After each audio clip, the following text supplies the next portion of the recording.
Politique à bâton rompu. Parler à bon escient ou à bouche que veux-tu, nos chroniqueurs tirent les vers du nez aux politiques.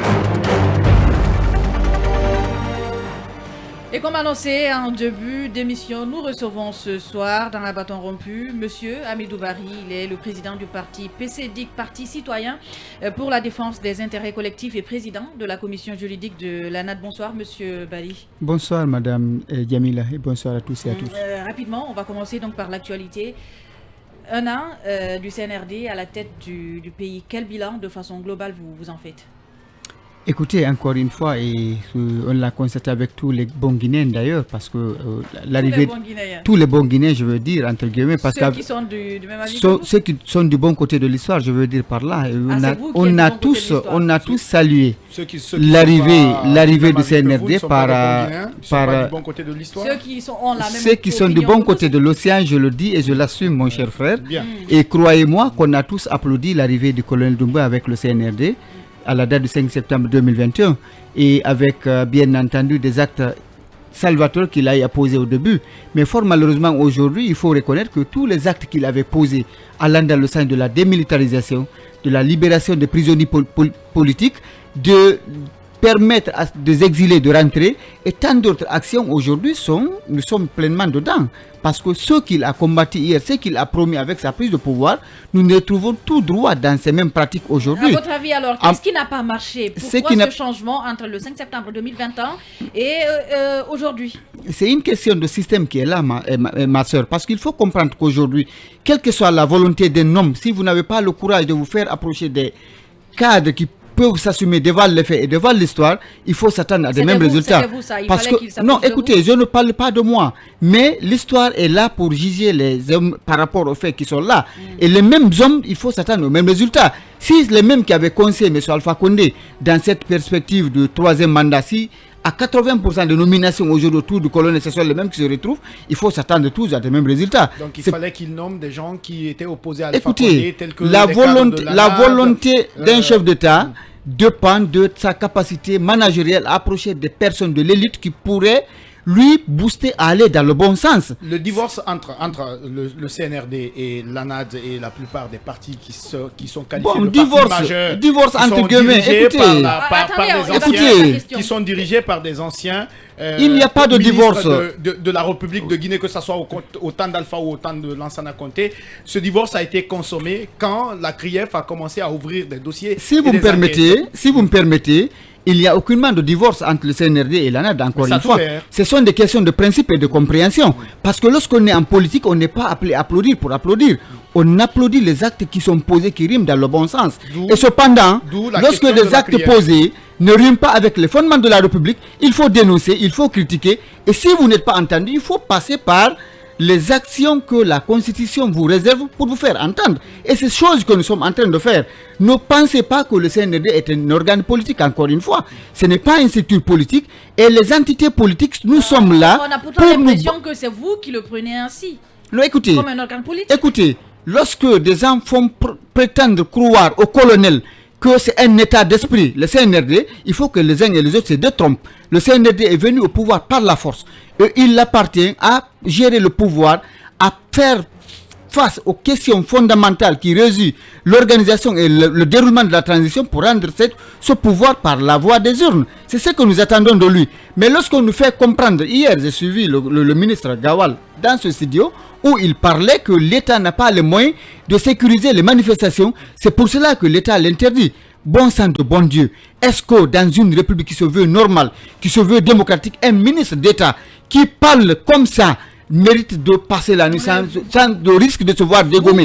Parce que Monsieur Bari, vous avez assisté, vous avez été reçu par le médiateur qui a été envoyé par la CEDEAO et vous n'attendez même pas qu'il fasse son compte rendu. Vous appelez à de nouvelles manifestations. Est-ce que vous ne donnez pas une chance au dialogue que vous appelez depuis un bon moment? Depuis à la date du 6 ou 7 septembre 2021, il a été reçu au palais dans le plus grand désordre dont je veux dire. Mais lorsque cela a été acté, on a décidé on a produit combien de mémos par rapport à ce gouvernement. N'oubliez pas qu'on a produit un premier mémo qu'on a adressé aux nouvelles autorités avant même la mise en place du CNT. Ensuite, le ministre Mori nous a demandé de quel genre de dialogue on voudrait on lui a adressé un mémo. Ensuite, le Premier ministre est venu, on lui a adressé un mémo. Est-ce que, lorsque nous voudrons aller vers du sérieux, c'est des mémos qui sont là pour nous pousser à aller vers le sérieux, ou bien c'est la volonté des hommes qui sont censés nous gouverner? Je pense qu'aujourd'hui, on a affaire à une junte qui est mal entourée. C'est ça le principe. Et vous avez vu, je vais finir, vous avez vu, pour preuve, la majorité des Guinéens qui étaient derrière le colonel à la prise du pouvoir, et à la date d'hier, il a fallu sortir de l'argent pour payer les gens, incapables de remplir le palais. Ça voudrait dire que ce colonel est appelé à se réveiller pour savoir quel bon pied il faut amorcer pour aller dans le bon sens. C'est la question du dialogue. C'était juste, Emma, si vous permettez, l'invité est venu dans mon champ. C'est ce tableau comparatif du 5 septembre 2021, 5 septembre 2022. Quand on voit les images, quelles leçons le colonel devrait tirer des festivités d'hier, festivités financées, mais on n'a même pas eu d'image à la télé nationale, puisque pratiquement, ça avait complètement foiré. Quelles leçons tirer d'une telle journée pour le président et son entourage? Il est peut-être possible qu'on ait ces images aujourd'hui. C'est un aveu d'échec, mon cher Lincoln. Lorsque le colonel a pris le pouvoir, des jeunes ont pris leur moto, tous les Guinéens sont sortis dans les rues pour l'accompagner, pour l'acclamer, sans aucun financement. Et hier, il a fallu préparer de l'argent, sortir de l'argent de l'argent du contribuable pour financer le peuple guinéen qui se sont retrouvés au palais. Et figurez-vous, des jeunes ont pris le courage d'accompagner le colonel jusqu'à Bouramaya dans le domicile, au niveau domicile de Kuntigi de la Basse-Guinée pour montrer leur manifestation de joie par rapport à la prise de pouvoir. Mais croyez-moi, 95% des Guinéens aujourd'hui sont déçus par rapport à la conduite de cette transition. La leçon est que le colonel est passé à côté de la plaque. C'est pour cela que je l'interpelle en tant que frère, en tant qu'ami, de se réveiller, parce qu'il vaut mieux tard que jamais d'accepter de se débarrasser de ces personnes nuisibles pour se refaire autour de l'idéal pour nous permettre d'aller de l'avant.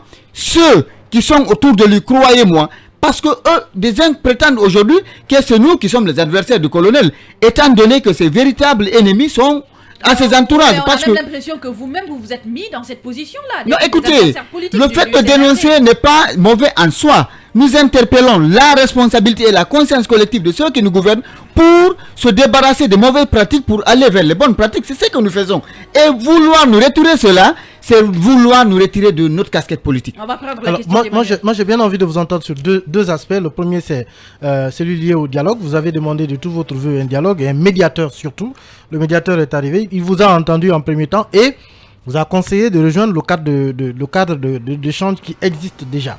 Étant donné que ce cadre-là, vous n'en voulez pas, depuis le début, vous l'avez dit, est-ce que ça veut dire qu'on est finalement dans l'impasse? Parce que le médiateur vous renvoie vers ce cadre-là. Deuxième question, c'est par rapport, vous disiez que le colonel est mal entouré. Pour vous, est-ce que la solution passe aujourd'hui par un gouvernement d'union nationale? Écoutez, par rapport à la première question, nous avons dit, on n'a pas quelque chose contre quelqu'un. Nous avons dit, lorsque des entités politiques se retrouvent dans l'idéal de CNRD, le minimum possible serait de se ranger derrière le CNRD et venir autour de la table de dialogue. Mais lorsque des acteurs politiques croient consciemment et pertinemment, qui applaudissent tous les actes posés par le CNRD, viennent autour de la table pour grossir les rangs des politiques, encore une fois, ce serait très mal perçu au niveau de l'opinion. On n'est pas contre qu'un acteur vienne autour de la table, mais que de façon responsable, que les uns et les autres sachent quelle partition il faut jouer autour de la table. Il y a plein d'acteurs qui accompagnent la transition aujourd'hui. Mais la question c'est que vous ne voulez pas aller à ce dialogue pour les arguments que vous venez de développer. Mais le médiateur que vous avez vous-même sollicité vous demande à y aller. Finalement, puisque vous ne voulez pas y aller, mais le médiateur vous dit d'aller, est-ce que ça veut dire qu'on est dans l'impasse?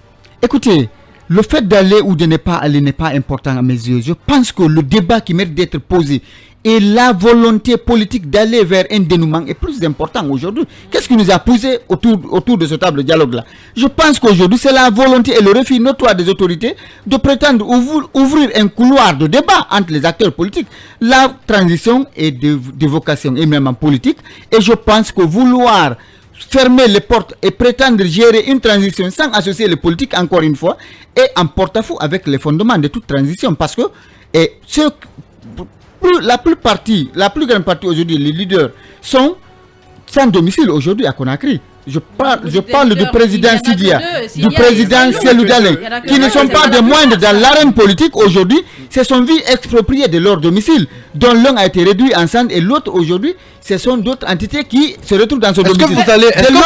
est-ce que vous allez accepter la recommandation du médiateur de La question, CNR? elle est simple. Je pense que le débat serait posé en plénière au niveau de la plateforme des leaders. Nous allons débattre pour voir quelle est la nécessité. Si nous devons aller, nous le répondrons consciemment. Mais lorsque ce serait un dialogue de sourds, lorsque ce serait de dialoguer pour dialoguer sans pour autant aller vers la volonté d'un dénouement ou d'une certaine décrispation, ça ne servirait en rien de dialoguer. Je vous donne l'exemple avec M. Alpha Condé pendant 11 ans. Il y a eu combien de dialogues? Ces dialogues ont servi à quoi? Je pense qu'aujourd'hui, on n'a pas une Il y politique. a un dialogue qui a quand même, un dialogue qui a quand même servi à violer le code électoral. Absolument, ça c'est vous qui le dites.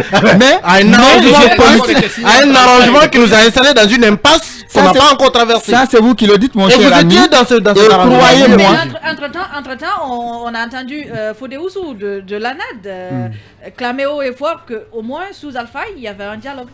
oui, il y avait des dialogues qui peinaient à se réaliser, à se matérialiser sur le terrain. Certes ça se dialoguait, mais écoutez, Madame Diami, lorsqu'on demande à toutes les journalistes de se rencontrer dans une chambre aujourd'hui, ce serait très difficile de dialoguer dans ce cadre-là. Il va falloir penser à une grande Mais représentativité. est-ce que vous savez que dans ce cadre-là, si on parle de représentativité de parti, je ne parle pas là de coalition, vous avez peu de chances de participer à cela. Ça, c'est vous qui le Avec dites. votre parti Ça, politique. c'est vous qui le dites. Sauf si on parle Ça, de c'est vous qui le coalition. dites. Ah non, mais vous n'avez participé à aucune élection Ça, présidentielle. ça, Si, j'ai participé à la présidence en tant qu'allié à l'ANAD, encore une non, fois. non, nous J'ai parlons de participé parti activement politique, et je vous mets au on défi ne que parle par pas rapport de aux prochaines échéances à venir, nous participerons, nous montrerons ce de quoi on est capable dans l'arène politique. Merci. Voilà. Donc, merci. Donc, malheureusement, on est pris par le typhoon. Donc, on rentre l'antenne. Merci. On recevait donc dans un bâton rompu de talk politique de ce mardi Hamidou Barry, le président du parti PCDIC, Parti citoyen pour la défense des intérêts collectifs et président de la commission juridique de l'ANAD. Merci à Lancé, Sangaré et à Ibrahim Assila qui étaient à la technique. Merci à tous les talkers. Restez avec nous tout de suite, c'est Film Soir.